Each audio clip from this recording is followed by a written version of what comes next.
The program I am leading and I am really proud to be part of is the program called Women in Software Engineering. As I say, a picture is worth 1,000 words. So I'll let the video speak and then take questions.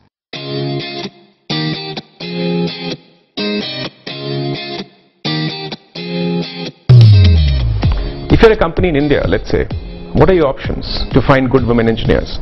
You can go to IIT, you can go to NIT, you can go to IIIT. In all of these places, the gender ratio will not be more than 5%. That's guaranteed.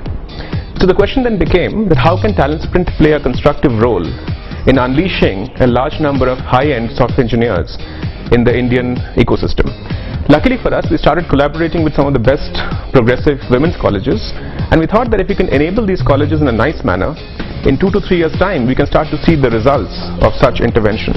And that's how the whole idea of Women in Software Engineering, or WISE, came into existence. We requested Talentsprint to work with us. Let's start them off very early, right from the first year. Let's not wait for second year or third year. That ensures that we are able to offer the right mix of content, pedagogy, as well as the most important non-technical content and stress which we wanted to give. We understood that once students go through the learning process, there will be a culture that will set into an academic environment. It is even helping the students to improve their presentation skills, coding skills, as well as even self-confidence also. The most important characteristic we expect in a good software developer is the ability to learn by themselves, figuring out what needs to be done, how to build on something that already exists, where to look for answers, and most importantly, how to sit across the table, talk to your peers and seniors to understand what needs to be done and what needs to be learned, as well as work with new technologies which they otherwise wouldn't be exposed to in the college.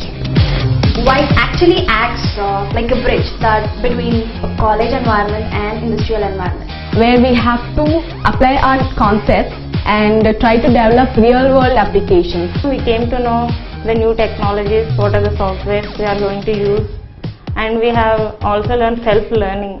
So WISE is where you get to know what the industry wants from you. It has made us much more confident. It's like preparing us to what we are going to be. WISE is superb, it's fantastic, it's unique.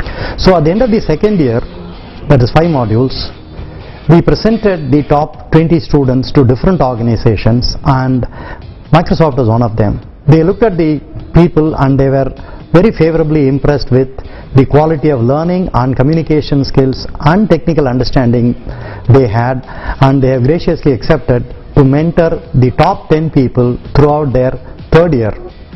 We believe and hope that if they do well enough, they will continue with similar successes to go on to be interns or be even hired in similar organizations.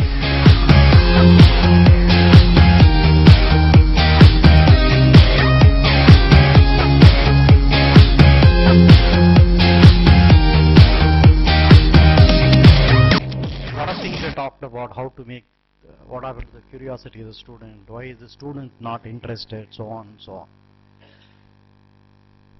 Way back when I started learning computers, sitting in the computer center, you can't see the computer. You have to type it in a card, punch card, give the code to an operator who gives out the printout. That was exciting for us. But today's students have a lot more computing power in their hand than many mainframes. So if we continue to teach the same programming language, solving the same problems of 25 years back, that's boring. Who wants to print the Fibonacci sequence? How is it interesting? So unless this is the biggest disconnect for a modern student to learn the technology, because the technology we are teaching is in no way connected to what the student sees, feels, uses as technology every day. Unless you make the student work on, connect what they learn to, okay, this is at least a building block, 2 steps away or 3 steps away, you are going to do interesting things. Because what the student uses computers for today? Facebook, email. And do we teach them what it is, how to do it? How to sort their email programmatically? No. We ask them to write the towers of Hanoi. How is it interesting? That is the problem we try to solve. There is an issue, obviously. That's why I made it fantastically obvious. If you are working within a regulatory framework, you can't solve it within a regulatory framework. So at least in the non-academic part of the course, can we talk about do something interesting? It need not be a project, need not be a earth-shaking project. If it simply is using technology in the area the person touches technology day to day, that's all you need. So the kids you heard, they are second year students.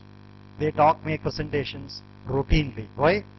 What is the first challenge I gave them? Look, I have a lot of my students ping me on Facebook. I connect them. What happens 2 days later? 20 people invite me to play Candy Crush. I don't like it.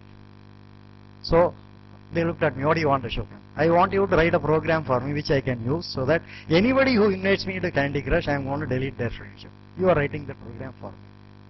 Figure out. How to write? I don't know, because I don't use Facebook like you. I don't know how to do it. I can teach you programming, but I don't know how to do it. You know, you wrote it. Now 2 students have written it. And I have given them a book as my personal gift. 2 of your students have written it, and I am going to start using it. Now that is possible. All we need to do is look around. What they use, how do you connect to what they want to do? It's easy. My opinion, it's pretty simple.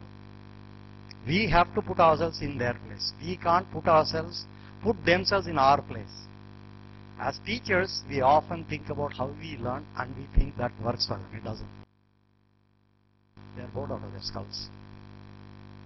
Because what they see in the area we are talking about is a lot more powerful than what we are offering them in the programming world. I am limiting myself to the programming world because at heart I am a programming teacher, programming trainer. Unless you make that relatable and something they can do, they can show off. More interestingly, they can make a Facebook post out of, which is what they did. They simply, this photo is posted by a program. Now imagine that student is walking 1 feet taller.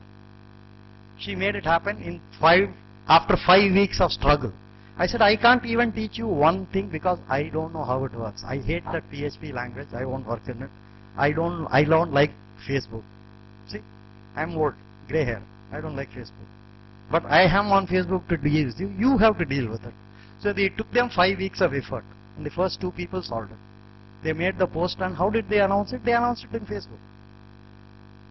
To the rest of the world, this photo is posted by a program. Now you can't stop them from learning. Now you have to really make it hard to make it boring for them. That is one of the things we did in the VICE program.